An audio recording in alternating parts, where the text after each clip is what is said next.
Okay, I'm gonna go ahead, I think well, let me wait 2 more minutes. I usually start at 11:05, so let me wait the 2 more minutes and then we'll get going here.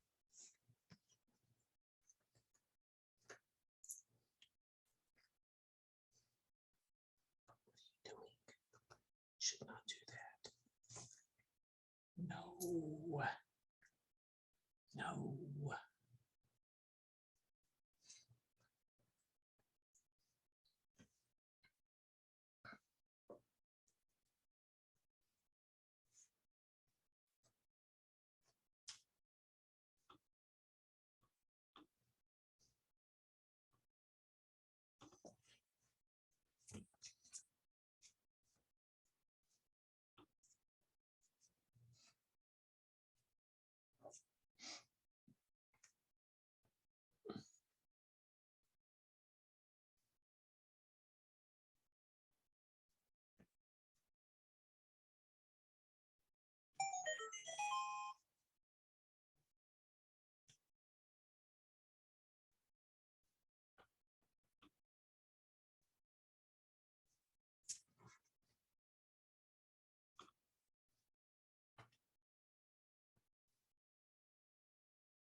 Okay, I'm gonna go ahead and get started.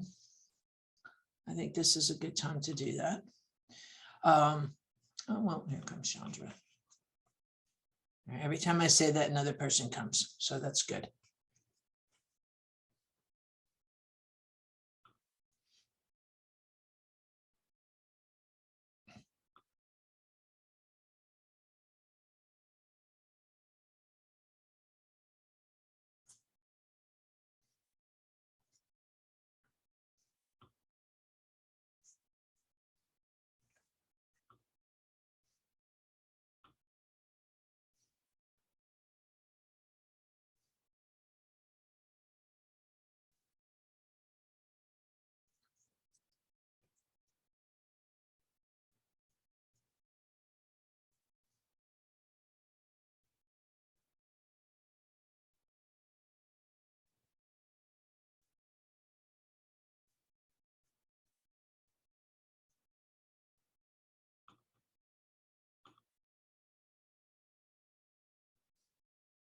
All right, now I'm going to really get started because now we're at 11:06. So with that said, my name is Beth Guide. I'm with Vertical Web, and today's topic is going to be how to read an SEO report. And the reason that I think I want to do this is that we get a lot of questions from clients on how do you read the report, what is the report, and a lot of the times what I find is that SEO reports can be, I'm going to use the word manipulated, and I do mean it with a negative connotation, to give and to create whatever the person that's generating the report wants to create. So I want you guys to be educated to know how to look at it and to cut through the noise of it all and say, what does it really matter to me? And I'm going to I hope to attack 3 different types of reports today, so that we can look at all different types of them, one of which will be Google Analytics, because there's a lot of talk about that. I'm still going to use the universal Google Analytics because I think it makes a lot more sense to do that right now. The G4 statistics are not as available and as well developed. Everybody kind of disliking them. And what I'm going to say about Google Analytics is they are converting it next year. So if you're using Google Analytics now, you need to make sure that you set up the Google Analytics 4 now so that you have at least 1 year of historicals.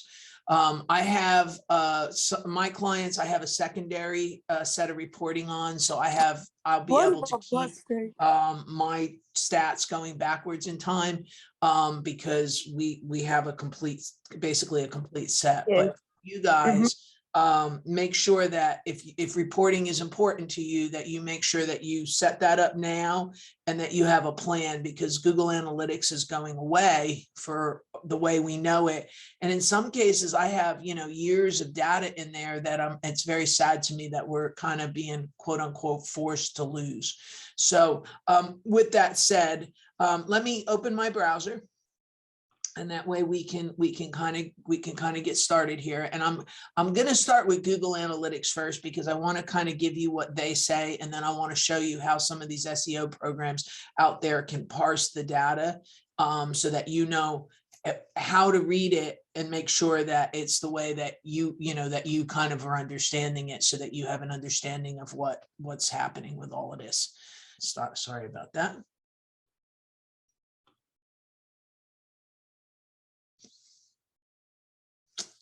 Yeah, thank you for telling me that. That is who I removed. So I appreciate that.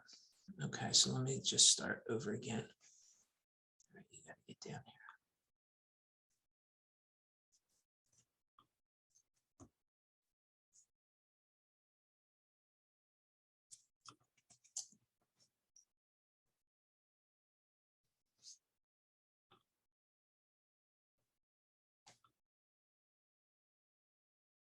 It's taking me a minute. I apologize. There we go. So we will start again. All right, so we have our screen here. We're going to put in analytics after it. And you should, if I spell analytics right, it would actually help the situation. When you get here, you're going to sign in. My account is pretty much pre-programmed, so it's auto going to sign in for me. And it is going to give me a list of the accounts that are here for us to be able to. This is the wrong account that I want to look at. I want to go to, maybe it is the right one.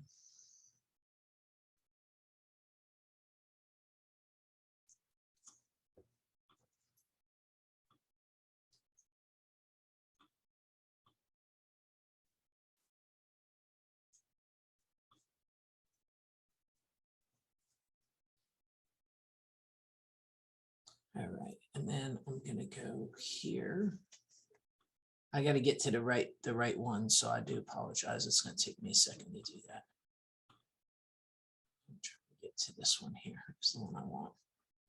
And I'm going to use my own to go over it with you, because I think it's probably the best one to start with. So you get into Google Analytics. If you didn't have multiple accounts, you would come right into your own view. When I look at my own view, it gives me an overview of what our traffic is for this week. With it being a holiday during this week, we had a little less traffic, and I've not done as good of a job putting our blog post out. So you get an overview of what your traffic was for the week. It gives you an overview of how you acquire your users and what users you have. And this is just general pieces of information. So I don't take this to heart too much that we had 188 instead of 209 this week or whatever, because I know that our traffic is that because of the holiday, there was not as in Father's Day. So we had between Juneteenth and Father's Day, we had like everybody had like a short week. So I'm not too concerned about this number. What I like to look at is how do people find us, and I think that's an important thing. And I have 21 here on organic search, 19, 26. Now, what's interesting to me when I look at my own statistics, the one thing that I will, I don't know what that is. Sorry about that. Chandra, is that really you?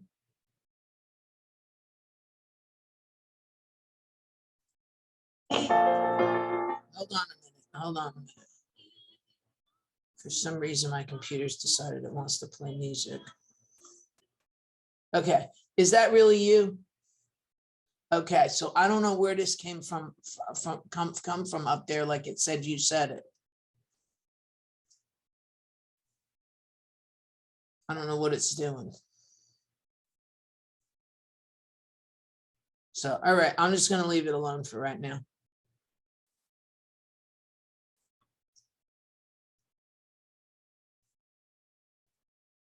Are we saying, okay. I hate when we have these problems. I do apologize because it's disruptive. It's the only thing it is disruptive. All right. Okay, so let's kind of get back in our little thing here. All right, so we have our organic search. It lets me know how much organic search we have going on, how people find us, what they do. One of the interesting things I'll say about this website's only about 3 months old. So it doesn't upset me too much that there's only 26 organic searches a month on a brand new website that's only 3 months old. That is somewhat localized. So there is that part. And then I can look and I can see how many active users I have. I can look and I can see whether they stuck around. And what I'll say to you is that although this is really very nice information to have, the question is, how do I utilize it to make a sale? What am I going to do with this data from a very big standpoint? What am I going to do with it? So I have to start into looking inside and under those numbers. Okay. So this is real-time numbers. I have somebody on the schedule page, which might have even been me because I needed it for my own list. There's a set of options over here on the side, and I want to kind of touch on them and then kind of say, okay, how do we look at this?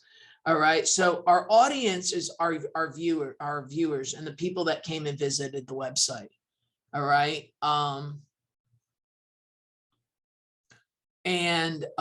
When they come and they look at the website, we have a look of them, who they are. We can get a active user. We can get a little bit of a demographics on them. I think I have the demographics set up. So there's basically, I have 51% of the visitors are male, 48% of them are female. We have age groups that they're 18, they're 25 to 34, and then 45 to 54. So what that tells me is I have a lot of younger users and I have to adjust my thinking. So when I look at something like this, I know that I have to make sure that I put a website together that's more that will more appeal to a 34-year-old than a 60-year-old. Okay, because of the demographics of our website. I can come down. I can say gender, and they only have 2. So this is Google that are reporting this, and they'll give you what the split is, and that's very useful information from a design standpoint. So I like having some of this information, and we're only looking at a week here. I can make it go back to, let's say we'll take a 60-day snapshot at it. All right. It gives me what the breakout is, and it's pretty much 50-50 male, female. It gives me a lot of so when I do information for the website and I pick graphics for the website, I need to pick a more masculine approach, because I know that I have the split, but that split is a little bit more towards listening towards the male side. So when you design it, be a little more, I have to have a little bit sharper edges with it.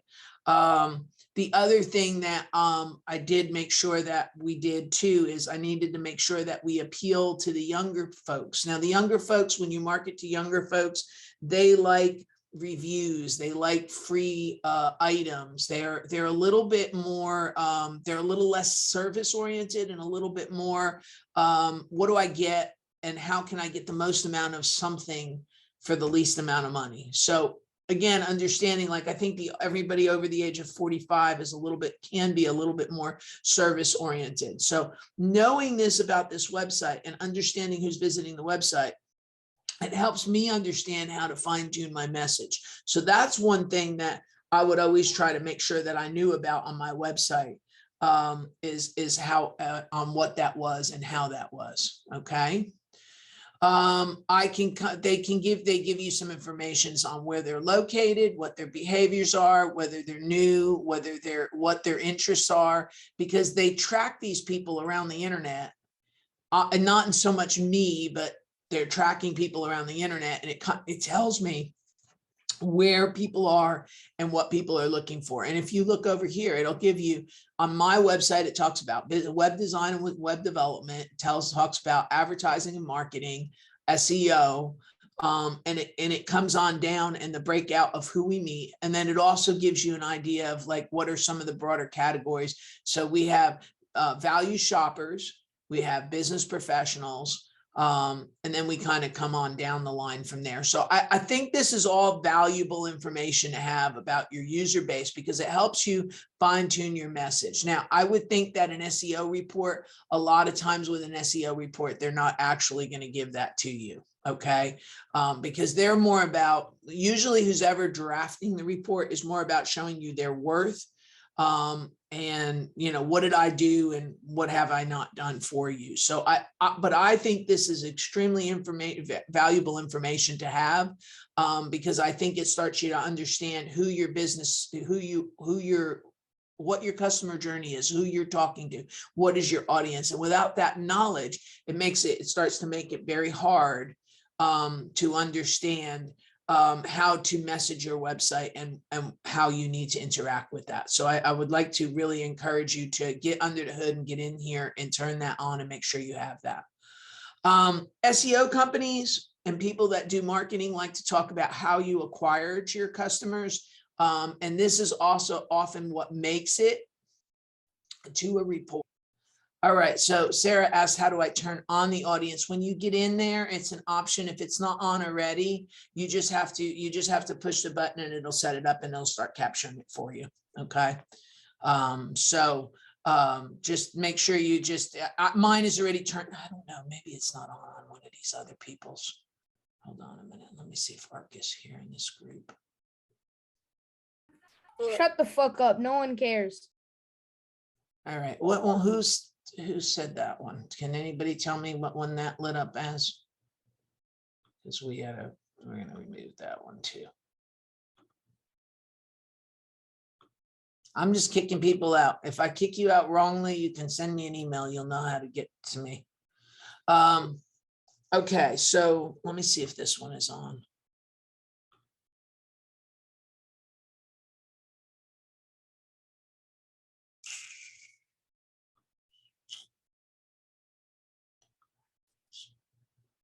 So when you hit demographic, as if it's not turned on, you tell it enable. So you see there's a button there and it says enable, and then it'll tell you about that website. Tell it 24 hours and it'll start doing it. So it's pretty easy to start turning that on and off as you need to. So let me kind of come back to mine now. Let me come back over here.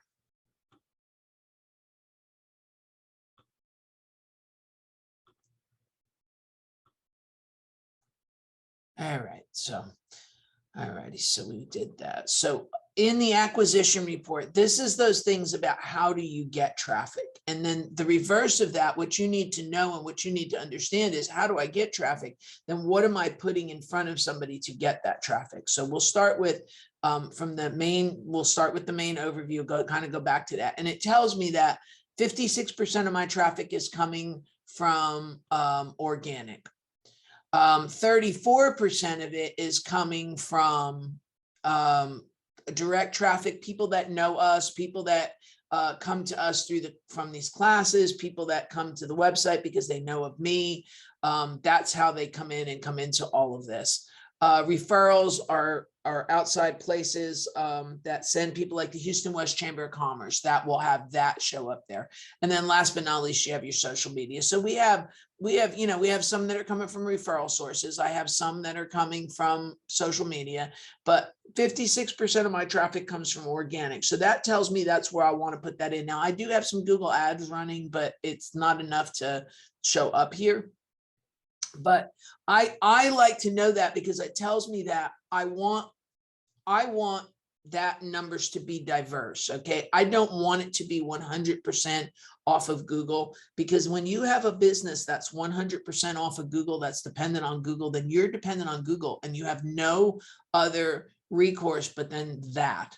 So if they change something and you lose that, then it's going to force you into a paid ad model, and that starts to get more expensive, and that becomes problematic. So I like to keep mine very well balanced. I'm very happy with the way this is. That organic search is, about 60% of our traffic. I've got enough of a brand that 35% of it is people looking and seeking us out directly, and I think that's a big deal. I think that's an important thing, and I think that's a big deal. So I would encourage you to have a well-rounded approach that didn't just depend on one aspect of it. Build your brand, go with the organic search, but that's what I see when I look at that. Now, an SEO company could say, see, look, 56% of your traffic is coming from your SEO efforts. And that is in fact true.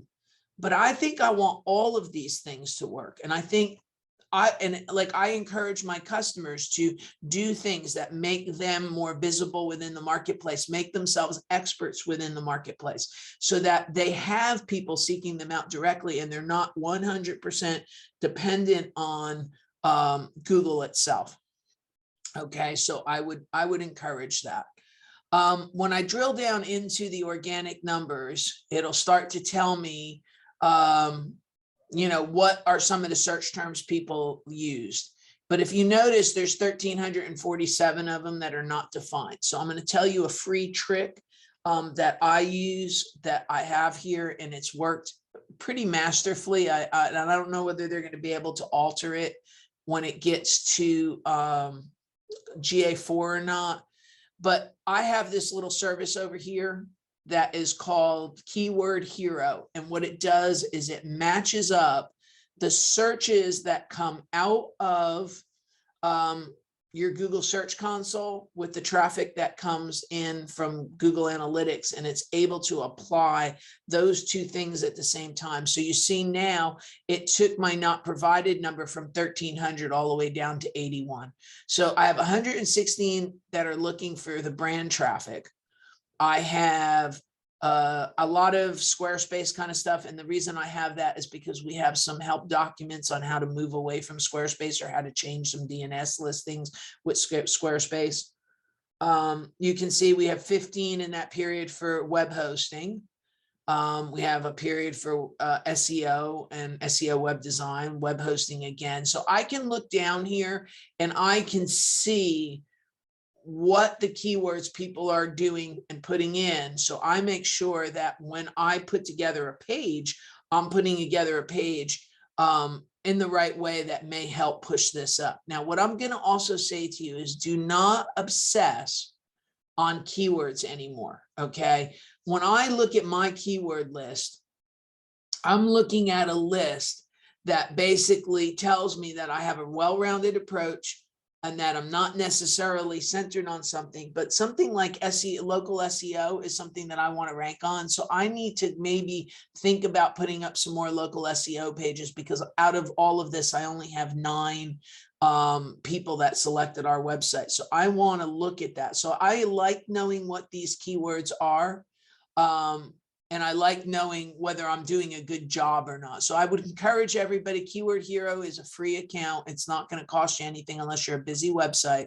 I would encourage everybody to go ahead and get one of those accounts and set that all up so that you have this. So see, we have Houston SEO services. We have local SEO with Google Maps. I mean, we have things that will attract businesses. Now, what else I'm going to tell you, and this is experience saying this, not that I've ever seen it written anywhere. I think you have to have a website that does 100 users a day before you start to get consistent leads and business off your website. And it always seems like once you get over that 100 benchmark per day, that the leads start flowing in. On a website that's doing 40, 50, 60, I think, you're lucky if you get 1 or 2 a month. All right. So I want you to have the right expectation here, that you really want to start to bolster your numbers so that you can start to get enough foot traffic through the website every day that starts to get you, a lead or 2 a day. That should be, depending on what kind of business you have and where you're located. You know, if you're selling something, well, that number needs to be 2, 3, 4, 500, 25,000, whatever that is and upwards. So you need to, but you need to make sure that you have enough people per day for us to be able to do this. All right, so it says for us, it's been a verification of business, how successful the business is, etc. What do you mean? What do you mean by saying that? That people, if you treat, I know what you're saying. If you treat it that way, that's what you're going to end up having, that it becomes a business validation. If you treat it, and I'll give you a real life example of that, but if you treat it as if it's a lead generation source and not a validation of your business, it's going to change the dynamic. So I have an electrician that is out in Katy, and I used to ask them all the time, hey, you know, you need help with all of this. And she would tell me, no, no, no. And exactly what you just said. So she came to me back in February, and she said to me, she said, somebody took my website offline. WordPress is hacked. I don't know what to do. I can't get the guy that designed it to fix it. Can you help me do something? So of course I told her yes. And I had me and my staff sat down and we put together a little website for her and built it all out right. But I built it with the principles of SEO in it. And when I did that, what she's getting now is she's getting 1 to 3 leads a week of people that don't know her that are going out to find that business. I think I'm a little bit more in your vein, that people come to our website to validate the business. But at the end of the day, is that if you carry yourself as an expert, people will find you, they will see you as the expert. And what ends up happening with that is you end up with somebody coming and reaching out that you have not had to personally meet, that you end up with a lead force for. So understand that if you only use it to verify and validate your business, that's the way it's going to be done. But if you actively pursue getting the right traffic to the website, you're going to start to get people that don't know you, finding you, and then making an inquiry. So this keyword report is always very important to me. I'm going to show you, I actually have keywords tracked elsewhere. I match these two reports to see if what I'm doing actually matriculates out that I get foot traffic on those words. So it's great that I'm number 1 on something, but if there's no traffic on it, and that's what I mean when I say to you, understanding an SEO report. A lot of the times I'll see people say, oh, well, you know, you're ranked number 1 on 50 terms. Okay, great. I'm number 1 on 50 terms. But if there are 50 terms that bring no traffic, or there are 50 terms that don't have money attached to them, they're a worthless 50 terms. And why would I even talk about it? Okay, so I want you to make sure that you have goals set in mind. So what we've been kind of doing is we're taking these websites and we look at them and we go, okay, what are 50 money-making words as opposed to just 50 random words. So you can see here, and I'm going to come up on my own here. Okay. Now, if I was going to give somebody a report, all right, and not saying that I would do this, but I could see somebody saying, okay, look, see, you're ranked on Squarespace, don't connect your domain. And how do I connect my domain to Squarespace? The fact of the matter is, we put that there to help our domain registration customers that don't use us as a web hosting company. That term, if it went away tomorrow, it's not helping me at all. All right. But web hosting Houston or Houston web hosting, that's something that helps me. Now, my next question is, where am I and how do I get that 15 now to be a much higher number? Because as I've already told you, I need to start to get into the hundreds on things. So I don't want everybody to be short-sighted and say, hey, it's a verification of your business. I think we all have to flip the script along and say, okay, how am I going to utilize this to get people to see us that don't know us or have not met us in other ways? So this says, for a non-client profit, a client of mine should be looking for an expert to solicit donations. Yes, that would be, yes, you could look at it that way too. I mean, that one I just showed you on ARC is a nonprofit. I've done it multiple ways. I've done it through information. He teaches stuff on bullying and school violence and how not to have it. They sell divorce classes. So what I did is I kind of came at this from multiple different angles to make sure that I have, I'm getting out in front of that, and I'm being an expert, and people are going to be more likely to donate to that cause because I sound like I'm smart. I don't sound like I'm, meaning the customer, that I don't sound like I'm a scam. I don't feel like, or nothing's happening that would make me think anything other than this guy knows his stuff. And yes, the solicitations of donations have gone up. We've been able to do quite a few things with it, just simply because we created and extended the foot traffic on the website. So that's kind of how I approach that. So, and I mean, we've got several nonprofits. In fact, I've got quite a few nonprofits, to be quite honest with you, and each one of them have different sets of needs. I have one up in Montgomery right now that I work with, and that needs credibility. Everybody knows the lady that runs it, but the organization itself needs credibility. And I kind of keep trying to encourage her to do a podcast, to do educational videos, and not just always, you don't lead with, hey, can I have some money? Lead with what your problem is and educate people. And when you do that, then when you ask for the money, it's a little bit softer of a target. At least that's my opinion. So that's something that we work on with that one. But as you can see, so let's kind of stay with this. So as you can see, I can look at down here, I can have a view of my keywords, what's coming in, what's not coming in. And so I can understand. So let's come back to a regular view without it. The next thing that I have again is, let's see if it will put up. I don't actually have this hooked up. I should. Let me go back over here. It wants way too much.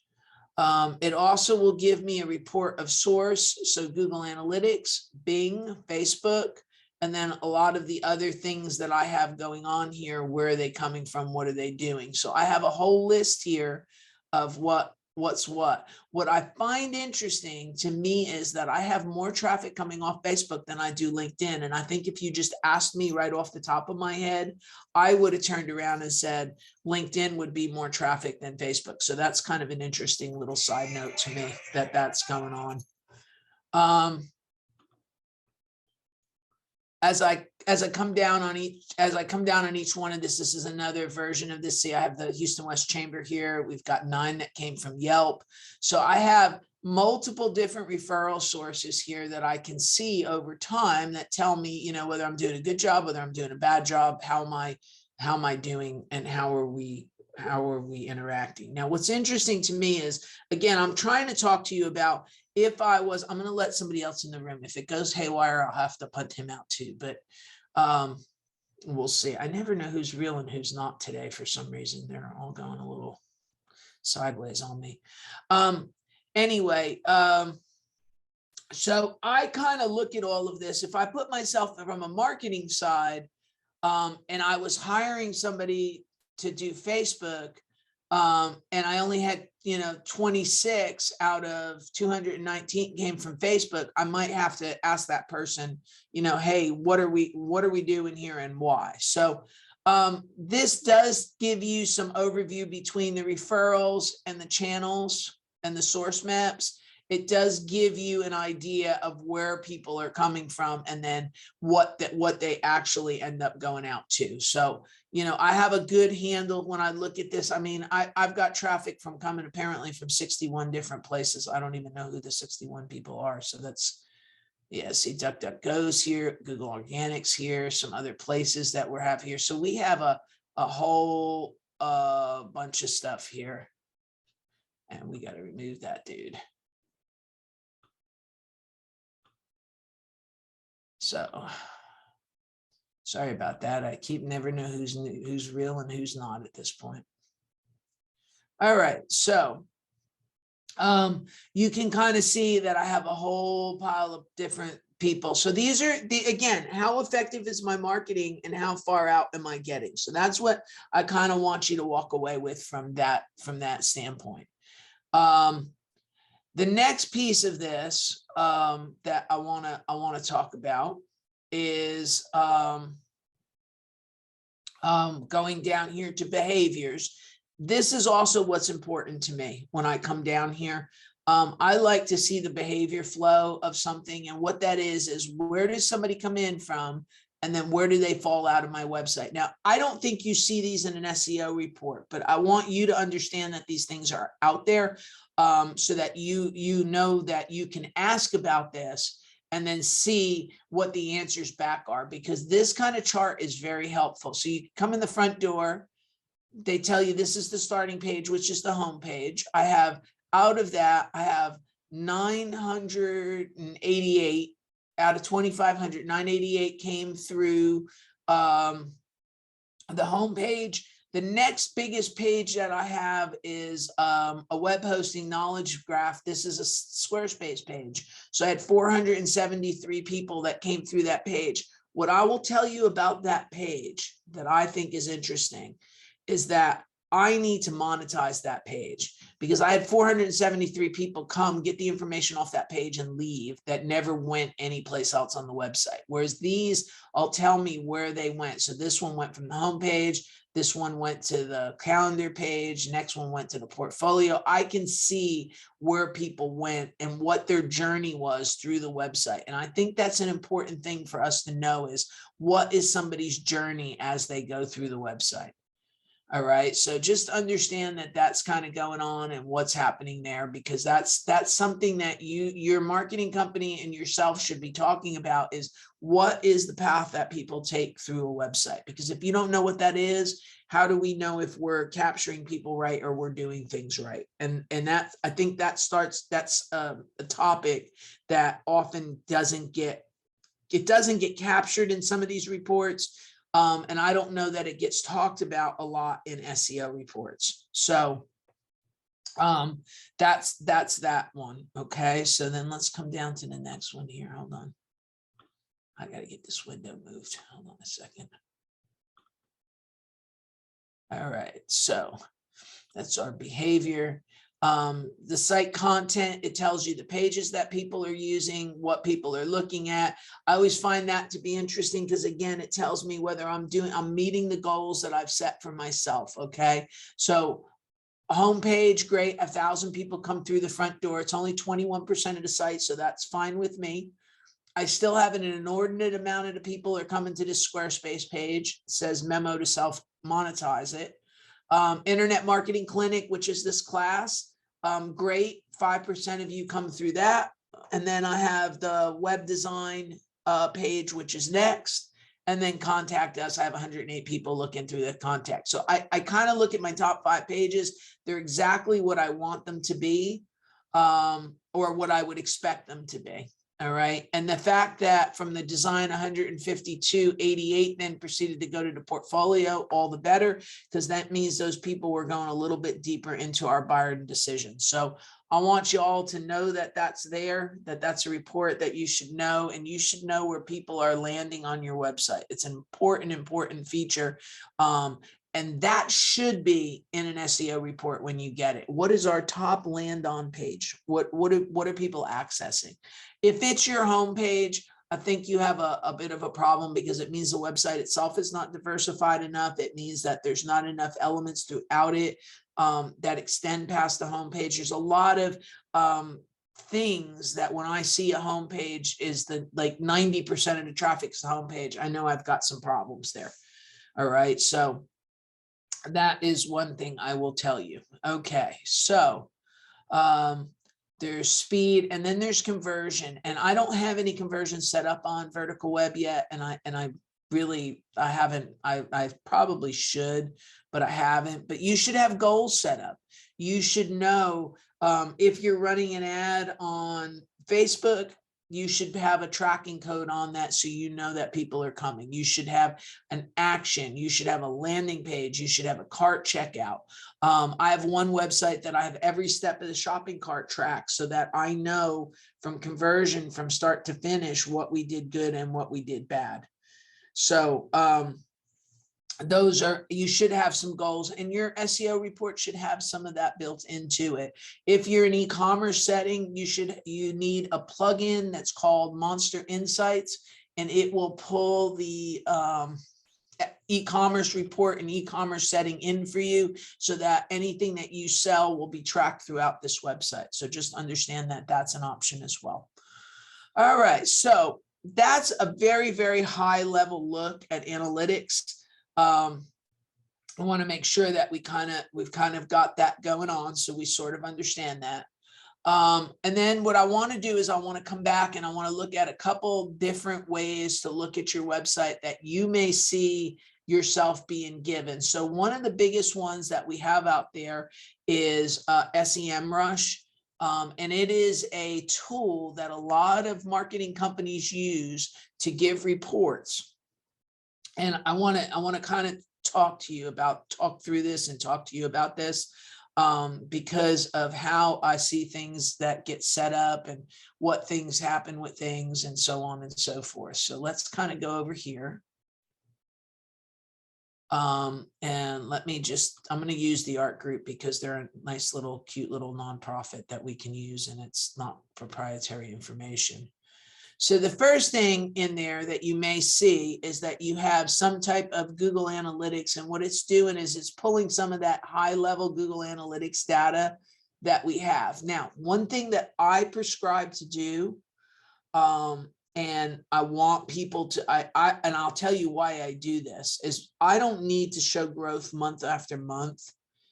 I want to show it, what were we doing last year to what were we doing this year? And the reason why is this: if you are a Christmas site and you look at yourself in March and April, you're going to have not a lot of traffic because Christmas runs October through the middle of December.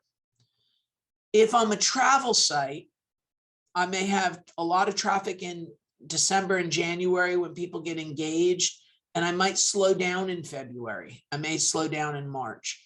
So I always try, Christmas is always the same month. Mother's Day is always the same month.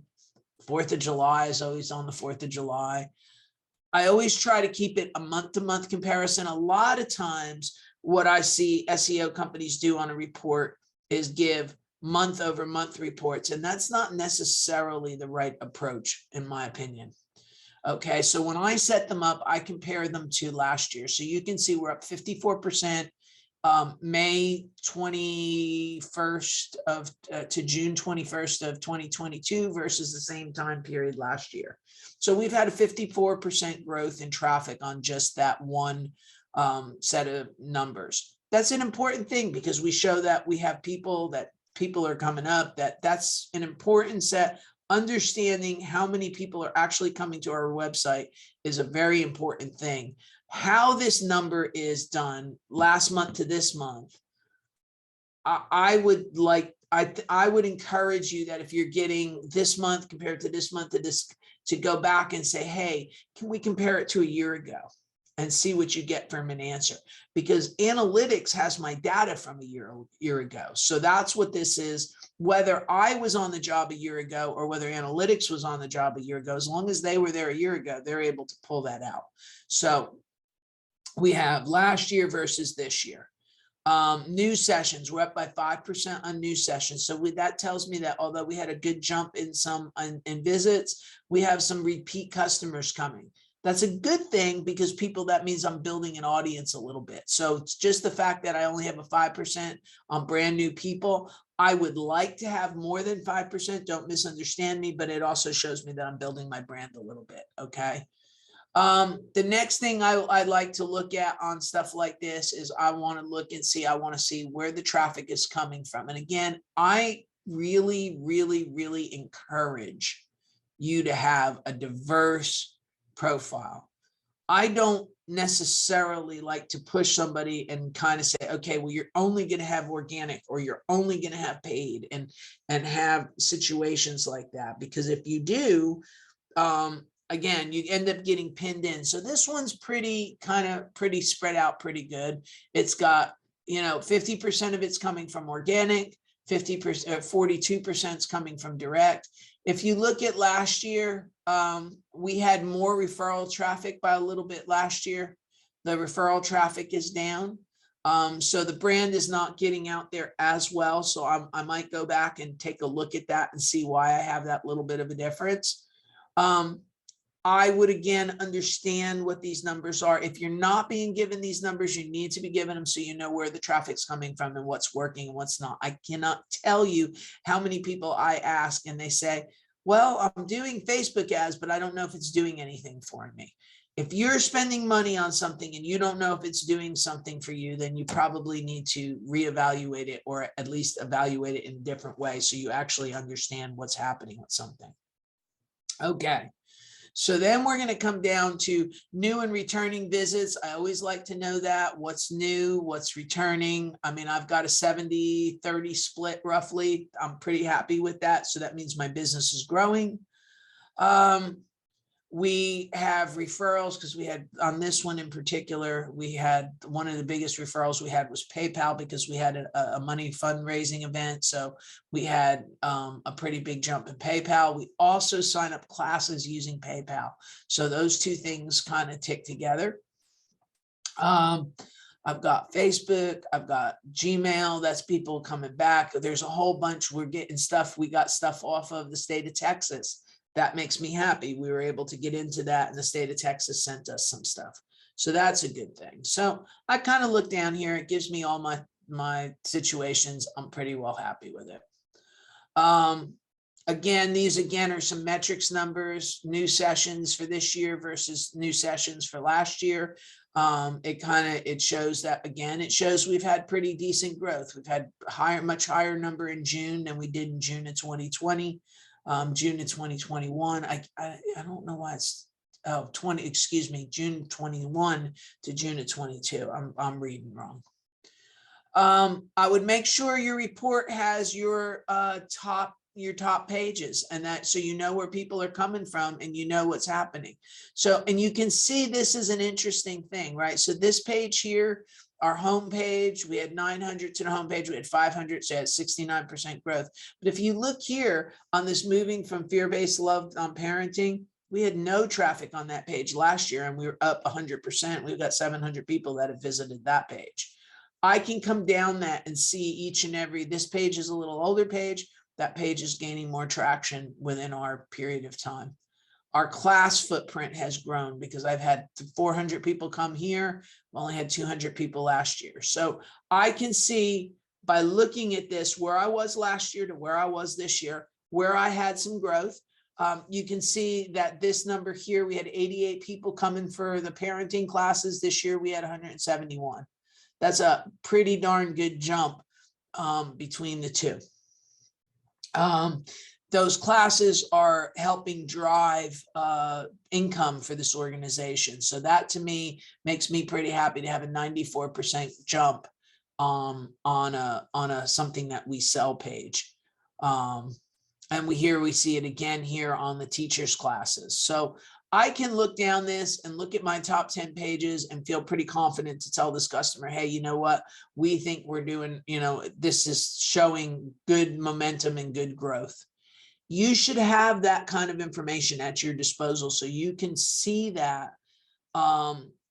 I don't know that a lot of people are gutsy enough to do what I'm doing here because they don't know whether it's going to show up. They don't know whether it's going to show down, and their definitions of win. So a lot of times they're talking about keywords and what are our keywords and what are we doing here and what are we doing there. Next thing I've got is top landing pages. So what that is where do people enter the website from? Okay. And again, we can kind of go. So the difference between pages up here that are just the top pages that are looked at, they may not have landed on that page.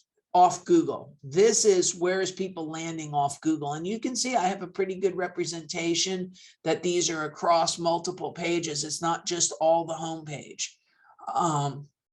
And I think that's an important thing too, that not everybody enters through the front door. And that's something that we all probably pretty need to be well aware of. And what this report will do is it's taken all the pages. So it's got 25, 30. I don't want to bore everybody to come all the way down with it. But it has a reasonable amount. So now we're going to get into something else that people like to talk a lot about. And if you don't really know what you don't know what you're looking at. You need two sides of this equation. So sometimes, let's say you're a local business only.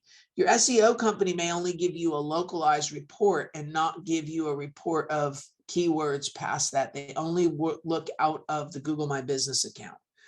And I'm going to say that I don't agree with handling it that way, because even though you may be a localized business, you have to have an organic presence. You have to have a strong presence there. So I don't like to see these reports that only give one dimension. So if you look on this one here, this is stuff. And let me back up. When I say localized business, remember I told you web hosting Houston, that would be a local search term. And working off the Google My Business profile, which is the maps and your knowledge graph. And not necessarily off the organic. Let me actually give an example. Let me show you what that would look like, just so we know.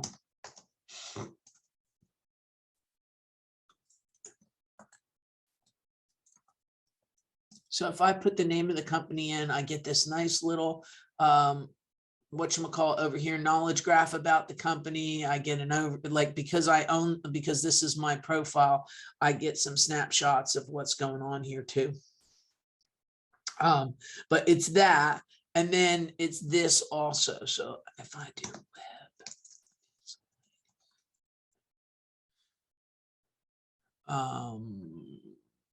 sometimes I come up here and sometimes I don't. Okay, so we're number 3 here on Web Design Houston. This is the localized piece of that versus what's underneath it, which is the organics.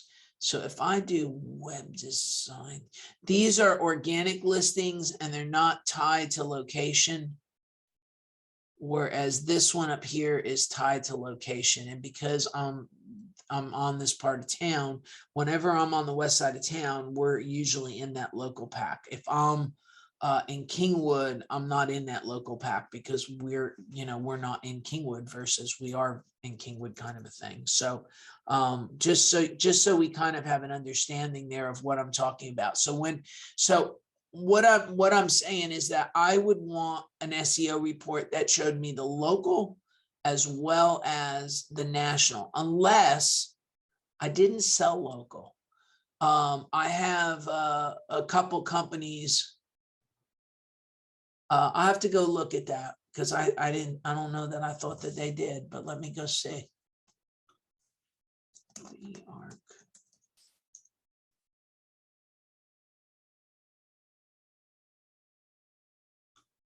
It just has, is that what you're seeing too? It just has the map.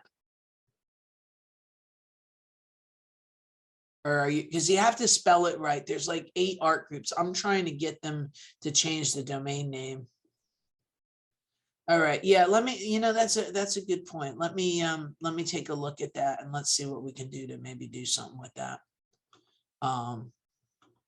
See, this is not our company either. So there's like this disconnect between the name of the company. I want to change the web address to our adults relating to kids, is really what I want to do, which is what ARC stands for. But because there's a lot of confusion on this words. But yeah, let me look at that. That's a good catch on your part. That there's no photos on this.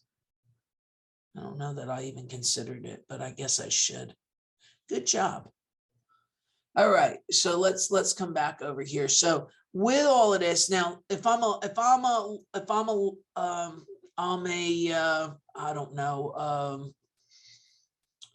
I sell something on the internet. I guess let's say if I'm a lighting company, if I do that, I may not want to have a local listing. So I have a lighting company in Nevada. I really want them to be national and not pinned into Nevada.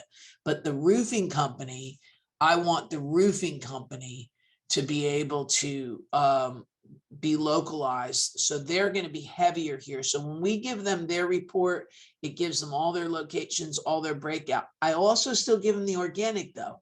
But I recognize completely that the roofing company needs to have local more than it needs to have national. So just understand that there's that going on.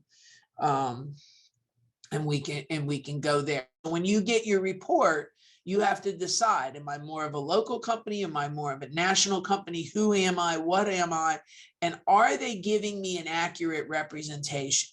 Giving you a report just showing things are green does not necessarily mean that things are going right. Okay. And I think that's partly what I want everybody to walk away from this class with, is that just because you're given a report that says, and I see this so often that people say to me, well, look, they gave me this report and everything's green, but I'm not getting, my phone's not ringing, and because it's not about how much green's on the report. And if I was going to make a report only to show you green, that's not hard to do. But does that give you an accurate representation? So I'm kind of hoping what you guys walk away with is some thought process on how can I make sure that I'm getting out of these reports what I need. Okay. So I'm okay with ARC not doing great on local, because they're hyper local in Cypress, Texas is not going to help them. They need to sell divorce classes for the state of Texas.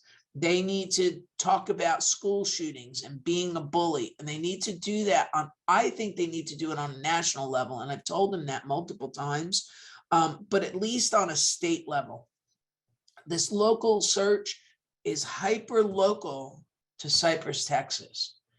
And that's why I kind of, I guess Houston, but it's, Highway 249. It's right there, right at 249 on the Tomball Parkway. So I just, I want everybody kind of to get the right idea here that local doesn't help this business. If you're a local accountant, then yeah, local is important, and it's probably more important than the organic, but you still should have a representation in the organic. And see, even my company, that a lot of our terms are local and localized, and we do okay on it. At the end of the day, web hosting, although Google tries to keep making it a local term, it's a national term. People go pick GoDaddy or go whoever. This localization of web hosting is probably not the right. It should have stayed a national term and never come to a local level, because web design, yes, web hosting, no. Okay, because a lot of people want web designers that are around the corner from them. So that's kind of where, I'm looking at that from. So you have to make that determination of what's best for your own business to be able to understand what way you want to go and what you want to do with it. Okay. All right. The next thing, and I always think this is interesting, and I'll anecdotally, I'll speak to this in a second too. Okay. What this is how many calls does your website get? So we may be talking traffic, but we get no calls to the website. Well, now this ARC people, they don't want calls. They don't need calls. So you can see we don't have a lot of calls because it's tracking it off that knowledge graph that I showed you. I had an urgent care in Conroe, and they kept telling me, we don't know if we're getting anything. And yet I'd go in the back and they'd have 700 phone calls that came in a 30-day period of time. I'm like, here's the phone number of 700 people that called your clinic. We can easily cross-reference those phone numbers up against your customer base, and you'll know how many of them you got new because they came in through Google, used that apparatus, and Google has tracked it. So how many phone calls are you getting depends on what kind of business you are. But if you're a localized business and you're in urgent care and you're getting 700 people, but you're not getting organic traffic to the website, but I have 700 phone calls, I'm going to consider that a win, because what's happening is people are putting in urgent care near me, and we're not anywhere near that urgent care, but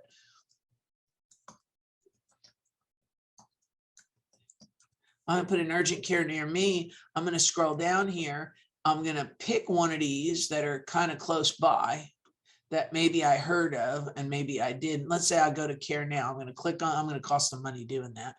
But I come up here and surely there's a way to get in touch with them. Oh, wait, here's their phone number right here. Here's their website.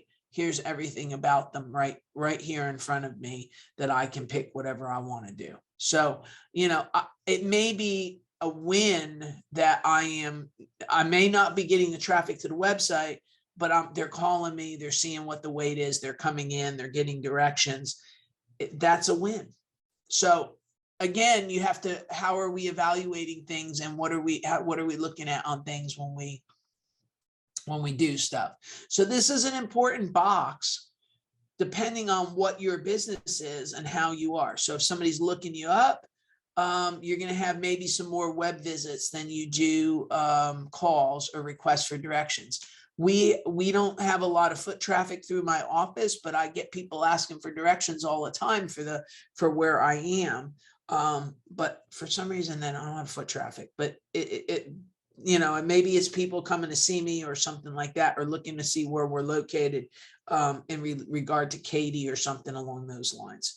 So, but with all of that said, that's to me customer action and how they interacted with the Google My Business, depending on whether that's heavy or not, that should be, and you have to determine what you feel. So a report that says you have this many keywords and this is where they rank, although that's lovely information, it probably doesn't give me a really good feel for how is that matriculating back out. And I think that's what we need to really focus on, is how are we getting that back out to be able to get that information back out to us.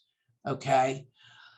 Next one down talks about search performance, so that when I do a search, how many impressions am I getting? What am I getting? You can see that we're getting a lot more impressions in a month now. We're getting 34,000 impressions. Now let's talk about impressions and clicks, okay? It's great that we have 34,000 impressions. And what an impression is when I do a search, somewhere on the page, the art group is mentioned. So if I do parenting classes, whatever I choose, if they're on the page, great. There's 34,000 of them happening. Now let's talk about really what that means. I've got two problems with that, because if I look at it, I've had 500 clicks out of 34,000. So that's a pretty low number. Okay. I would want to know, A, where were we positioned on those pages that we came up on? B, what's happening with that? But don't be fooled by the impression number, because the impression number says I showed up in a Google search, but it doesn't say that somebody did something with me. It's great that I'm on a page.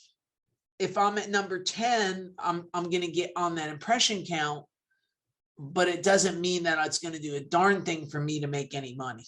So that's kind of what I want you to understand, so that you kind of don't be fooled by that or wowed by that's a good, valid sort of a number, because it just says that you showed up in search, and it's great that you did. Don't misunderstand. But my website right now is tracking at 1.2 million impressions. We can go look in Search Console. I think it's saying we're getting like I said, 1.5 million impressions. I don't have any near that traffic that substantiates that. And the reason why is that we're still on a 3-month-old website. We're still towards the bottom of the page where people don't scroll to. Okay. So although it sounds impressive to say I have 1.2 million searches, it's not all that impressive, just simply because at the end of the day, what I have going on is, people aren't actually clicking because I'm not visible in the sense of above the fold of the page. So don't get all, look, we had 34,000 impressions, or we had 500,000 impressions. Woo woo, where's my money? There's no money coming because, nobody's clicking on us, as I can see by that number over here. Okay, granted, We've had a pretty huge amount of growth in impressions. We've had a huge amount of, we've had a pretty reasonable uptick in clicks, but it doesn't necessarily mean that it's going to put money in our pocket. So just want you to understand what that is, and don't be fooled by the enormity of that number, that it sounds like it's some awesome thing, and it really is nothing more or less than that. So, okay. So that's that story. The search console, this will give you the clicks. This kind of puts that in perspective. This is a chart of where we were last year, where we are this year, and that puts this two numbers in perspective. The next thing I can do is I can see what are the categories and the words that are being used to find us, and where some of those impressions are coming from. If you look down, you know, we've got, and I actually, looking at this, I think that's where this is coming from, is the Simone Biles event is what helped that jump up some. So we had an event where Simone Biles made a personal appearance, and so we had a whole big thing here. So I think that helped that number move up some. So I can come down this list. I can see what ones gave me the most amount of impressions, and then what were the clicks, where were we in positioning. You can see that here in the report. We were 13 on this report, on this page. So it helps us have a perspective of what that is. I don't want to get too much wrapped up in the fact of the impressions. The only thing it really helps me know is, what do I have to do to push it forward to get a better percentage, a better set of click-throughs. That should be my goal for this section. This is a very long list. And then what we have is, now this is something I'm controlling specifically myself. And it shows where we are and what's happening and what's going on. So if I come here and I spread this out, you can see that we're number 21 on Houston, on parenting classes, Houston, Texas divorce classes, we're number 23. I would like these numbers higher for sure, but these are some of the words that we put in that we're tracking that we felt like could get money and revenue in the door for these people, because that's what they sell. They sell these type of classes and parent engagement classes. That's what they sell. So the good news is we have them here. The bad news is I really need them actually to get to the first page so they get a little bit better traction on them. And you can see it gives me an idea of what's in the top 10, what's in the top 20, what's in the top 50, and what's going on with them. So that's another thing. Now, a lot of the times you get bogus keywords in this section, and let me show you. Let's come over here a second. Let me see if I can pull it out over here. I'm switching platforms, but I want you to see something. I have my own website tracked in a couple different manners.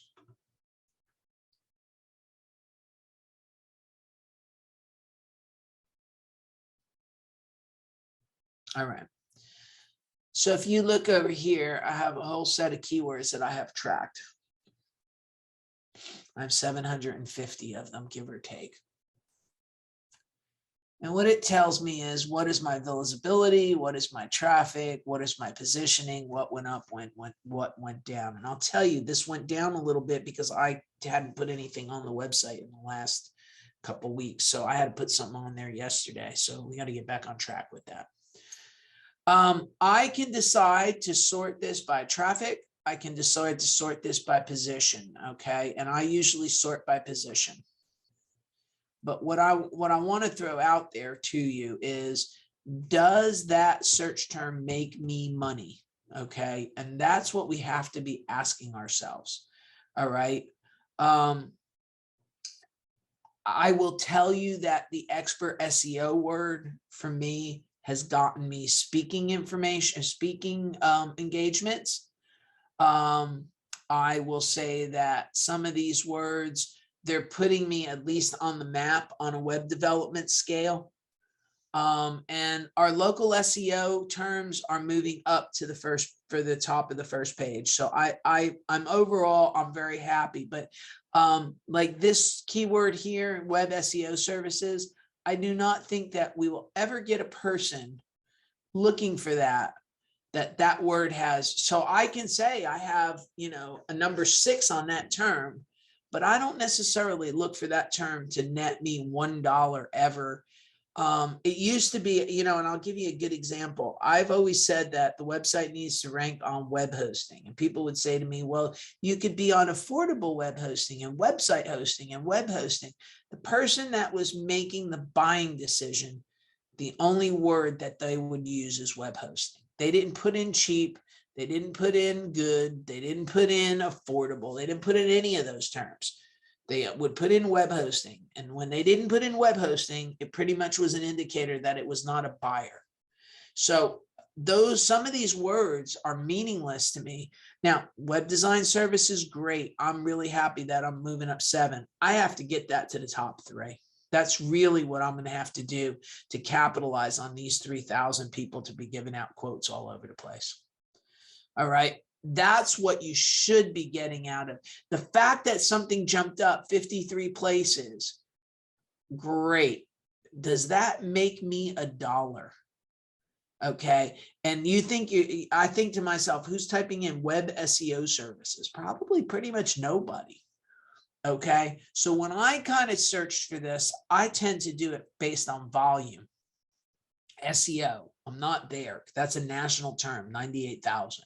I got a lot of work to rank on some of these bigger terms because they're so dense and so thick and the pressure on them is so high that I've really got to get links. I've got to get articles. I need to do things to make them move up. So you start to see the higher end words that are worth. Web design agency nationally, we're number 13, and that moved up 11 spaces. So that's probably a good one for us to push down on a little bit. I may consider putting up something that talks about how to hire a web design agency so that I can push that to the first page because that's a high target.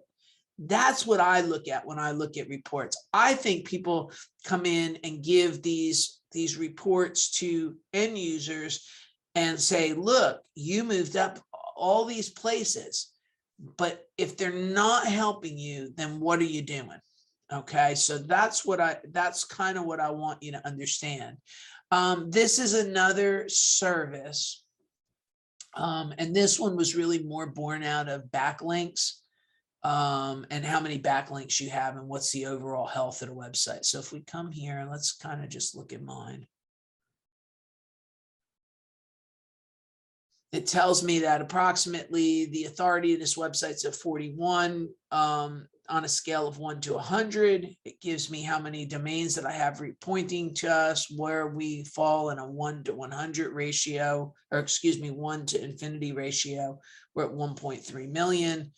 And again, I'm not unhappy because as you can see, this website started in January.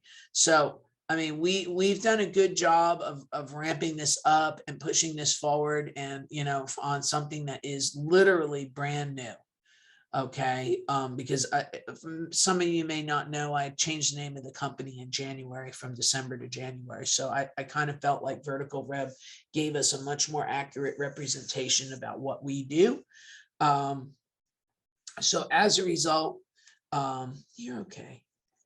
As a result, we've had a pretty good straight shot upwards, which it makes me happy. But, we've got, and I think we're in a great spot for what we do, where we are. But you see it's moving up. My moving average, I'm jumping up by pretty much large chunks and large sets of numbers here on a regular basis. So this is a different type of report that you have, mostly talking about links and stuff. Gives you the value of the website. It'll give you the traffic reports, and then I went ahead and tracked the keywords in it. Normally you don't see Ahrefs used as a reporting software to give clients reports out of. Usually I see them come out of SEMrush or Bright Local or something like that. So that's that story. So just understand there's different ones, different ways. Moz is another one out there that'll give a lot of different information. And again, this information can be manipulated and to show that you're doing a good job. I don't want you necessarily to be fooled by that you think, oh, wait, because at the end of the day, there cannot be a disconnect between the amount of traffic that you have and the amount of sales that you have. And unless those two things are aligned well, or you have a good understanding of why they're not, the travel sites almost empirically have to have a paid for component now, because Google's co-opting these pages to force that model. So let's do this. Let's do it here. Vacations. When I do that, you start to see that, look at how many ads we have right out of the box. They've got 1, 2, 3, 4 ads up at the top. They have Costco. And then they've got this people also add, I think they've only got 3. And then they have things to do in Italy, and they've got their own sets of travel guides. They've co-opted these pages pretty seriously, that they're a little bit difficult to get a placement in here. And then, you know, as I've told you a couple times now, most places are going to come down below. They're not going to come all the way down. So by the time you get here, people have already sort of made their decision of where they're going. And if you look, they're trying to make these websites, these pages and these ads look more and more like an organic listing and less like an ad. So they're more apt to be clicked on. So travel has become a very interesting problem because they have co-opted this page so badly. Let me see what this one looks like. Look how far down they're pushing this. Before you ever even get to a listing, they've kind of pushed everything pretty far down the page. So I want you to be aware of that. That's something else you've got to look at. So I guess what I want you to kind of get out of today is, what are they showing me? What does the report show me? And then how can I interpret that data? I want to touch on a different one. And if you're using WordPress, I highly recommend adding this. Okay. It's called statcounter.com. It can be put in and pulled in right out of WordPress. It's cheap, but I want to give you an overview of what this all does and what the difference is between what we just talked about, because at the end of the day, this becomes the only real one. Okay. So analytics, to understand what analytics is, it analyzes, interprets, and gives you what it thinks. It's not necessarily an exact science, okay? And what I mean when I say that, so Google may throw out traffic that's coming to the website that it deems is not valuable traffic to you. So you may show you had less people listing. You may show that you had less people. If you just look at that, I had 26 people today. This is a log analyzer. What I did with this is basically takes and logs everything through the website, which is why this is an important thing. Okay. I have every situation with this website, and this I can go back over the course of a year. I can go over a course of 6 months. I can go over the course of whatever I wanted to go off of. Okay. I think everybody should have something that is not being interpreted for them. The SEM rush stuff doesn't necessarily look at your traffic per se. It's using analytics to pull that in. So there's some traffic there, but then there's this discussion about keywords, but I don't know that it does. I shouldn't say I don't know that. It does help you understand what people are finding you on. But then I think you also have to know what's going on. So this gives a different view. So I use this and analytics together to give me a good comprehensive overview. So the first thing, when I come in, it gives me a daily accounting. It can give me a monthly accounting. I'm going to change it to monthly. And I am going to turn off. And I had turned it off on this website back in February and March when I first turned it on. So you see that we had, January, we were just starting out. So remember, these are just starting out numbers. Okay. But it tells me who are new visitors and who are just actual visitors and repeat visitors. I expect as time goes on that the repeat visitors will go up because more and more people are learning to use this website and come back to it to use the classes and so on and so forth. So the split on this over time, I think, will continue to kind of split out. And that's a good thing. As I say, I turned this website on in January, and I did turn it on in January. I also think that in February and March, we still didn't have a full website. So don't lose sight of that either, that's why a piece of this was off as well. So all right, so the first thing it gives me is a summary, okay, and it gives me a summary by months. It gives me what the overall users were. It tells me what the trends were. It tells me what's going on with it. That's all awesome information. I think this is more solid information than analytics because it's one for one. The next thing it'll tell me, I can come in and I'm going to say the last 7 days. I'm not even going to go to the last 30 days. I'm going to tell it to look at the last 7 days. And it's going to tell me and there's that Squarespace page again, right? But it's going to tell me what the home page, it's going to tell me the calendar for the website for the month. Yesterday I put up our episode 212. That is the glossary of terms. Those of you that have been following this, I took a glossary of terms and we've been defining it. So I finally was able to get the first part of that up, which is letters A through D. So there's a whole page that went up yesterday. So we've had 12 there. It gives me over the last week how many people came for web design, how many people came for errors. I can look down this and see what were my most popular pages over the course of the last week. So I always find that to be a helpful thing. So we should try to know what that is and what that looks like. It also tells me that if I put this page up yesterday and it had no traffic, that there's a problem to it. So if I came here and this had nothing, I would start to wonder exactly what we needed to know, what we needed to do. And that's kind of why I think this is an important set of information for everybody. Okay. Because I think you have to have that. If you're a stat wonk, this is also good stuff to have. It also gives me a deep dive over the last week. I have 62 sets of pages that people took a look at, that people were looking at. So I can see, like, here's one, episode 205, what is SEO for beginners? So I can see how well these pages are doing, what they're doing.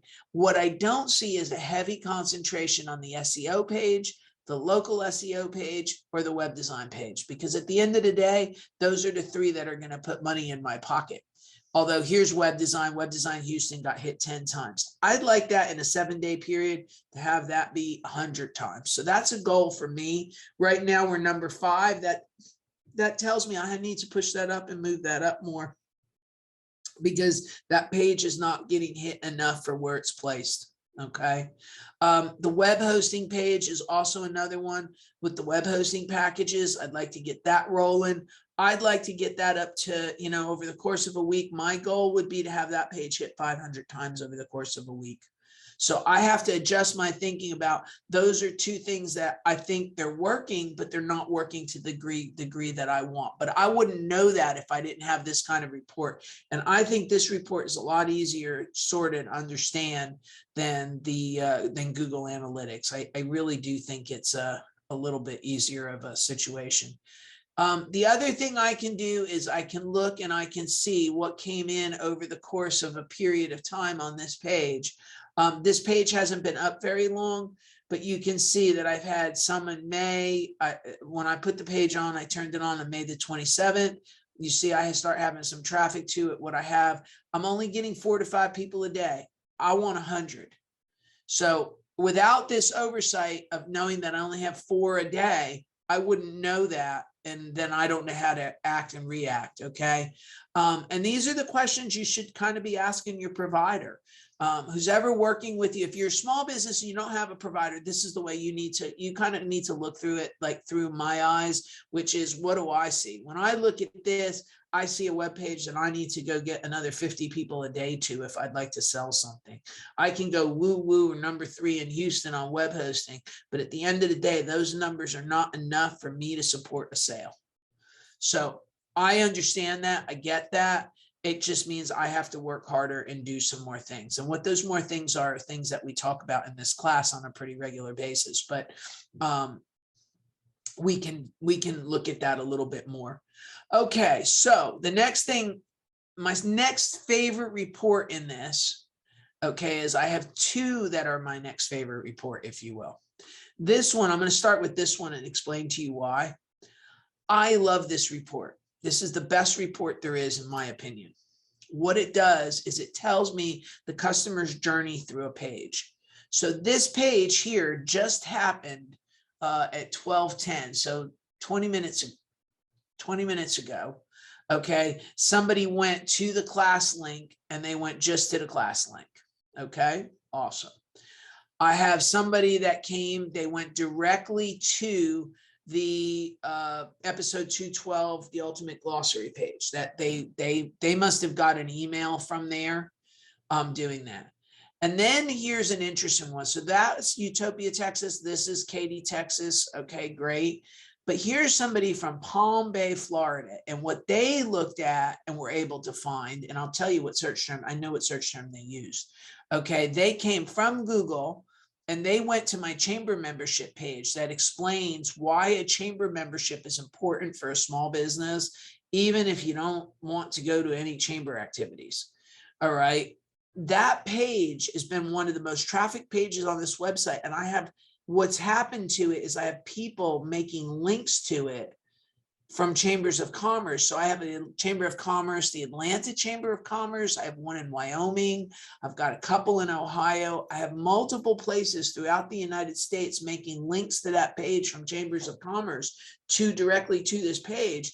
And Google looks at that page and says, oh, wait, that must be a pretty important page because we have all these people linking to it. And what it is it's a 10-minute video that talks about why a Chamber of Commerce membership is important.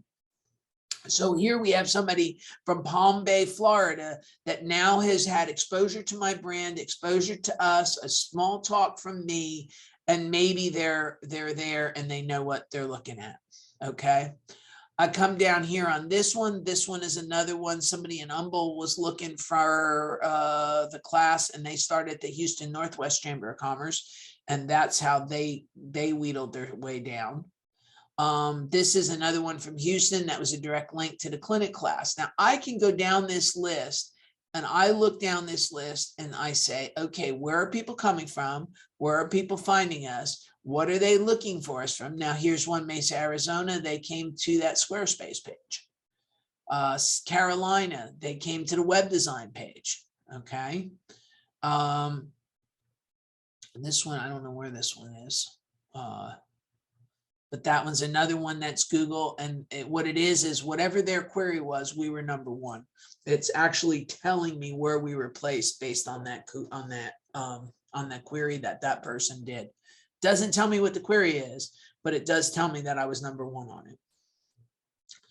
little by little, I can get a feel for what's going on my website and understanding what's going on. So you see all these people that were looking to come to today's class or see where we were, Houston.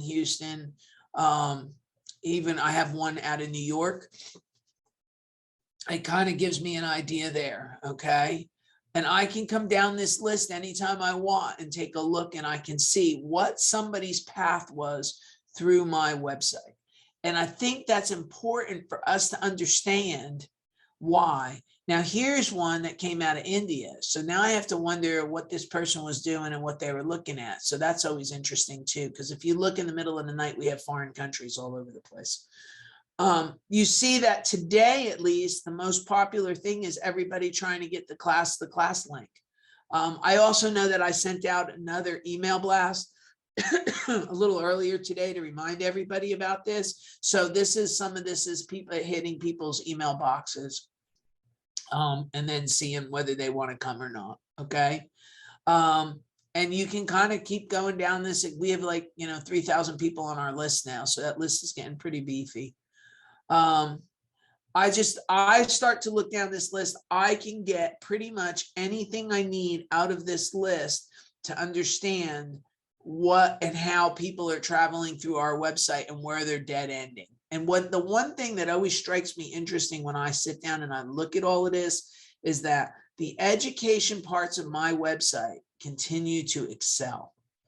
And I'm okay with that, because at the end of the day, I want people to know this is a place that they can come. I want people to know that this is a place that they can get information.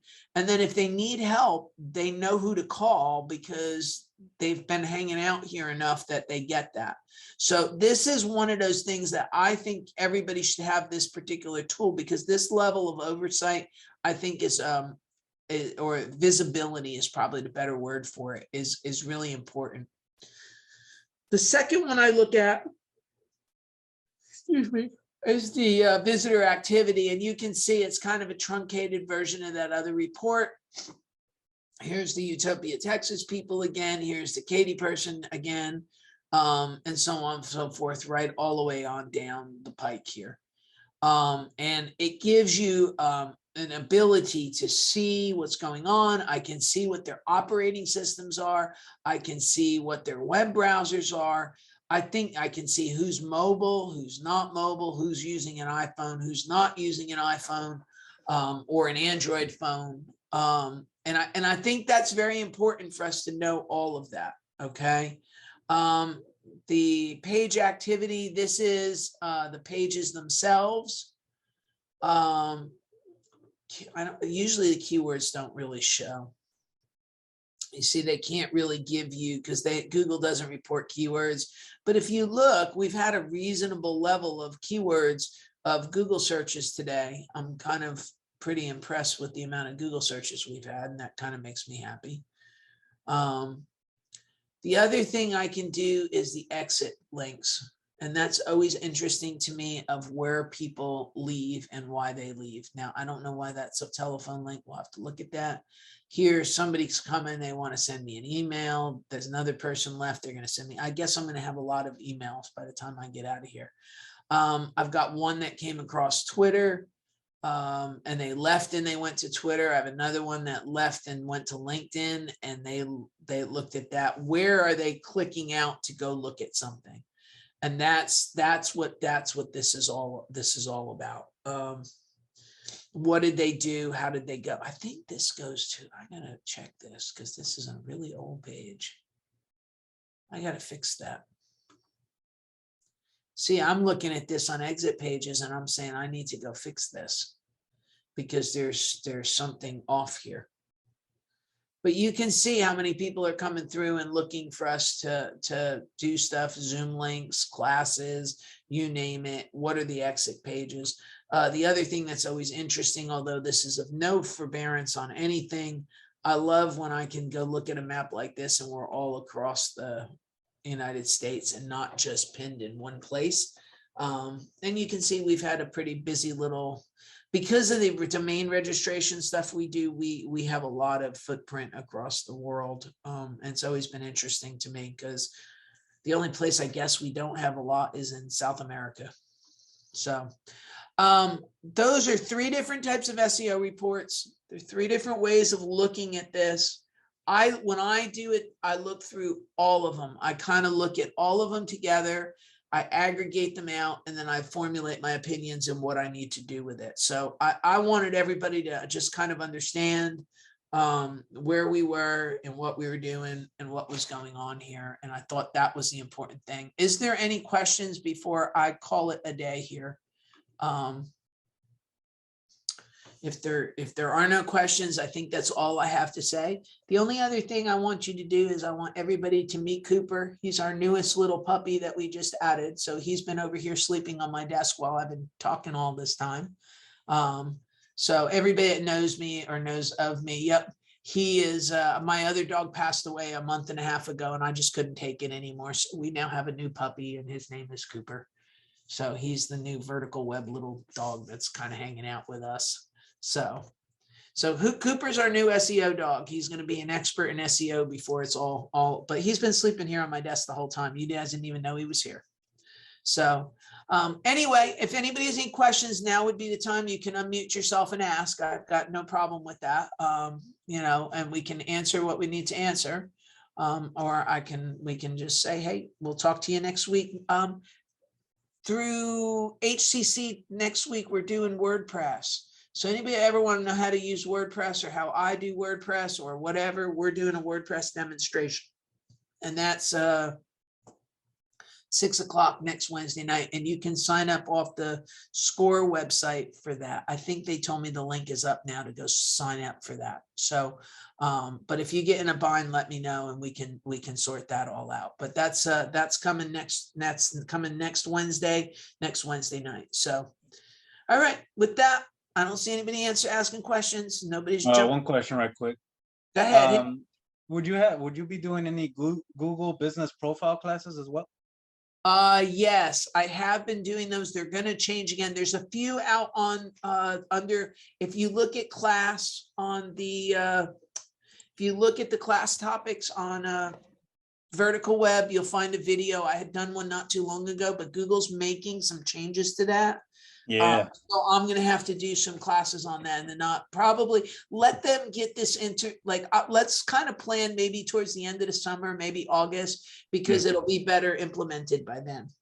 Yeah. I did see that they're getting rid of the Google My Business app. So yeah, they are. And you know what? We hate it. It's so difficult. It's so difficult to figure out what we need to do with it all. So yeah. Okay. Thank you. Oh, you're very welcome. So anybody else before we call it? Okay. All right. Well, Coop and I are off to the rest of our day, and we'll see you soon. Okay. Thank you. Bye. Have a great one. Bye-bye. You too. Bye-bye.